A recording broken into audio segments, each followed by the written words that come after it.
In 1994, I received an invitation from a group of guys who were going to make a trip to Seoul, Korea. They wanted me to come with them and teach in a 2-week program at Korean Christian College in Seoul.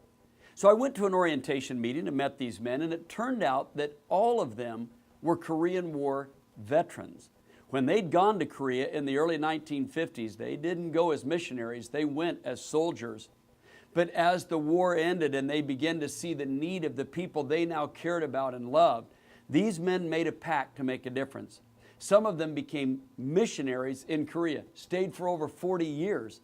Some of them came back to the U.S., but for the next 40 plus years, focused on serving this country. One of the stories they told me about was coming home and realizing that there was no cattle left in war-ravaged Korea.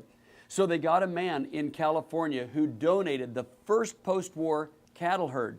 Churches all around the United States raised the money to ship them. And you might think to yourself, well, is that big of a deal?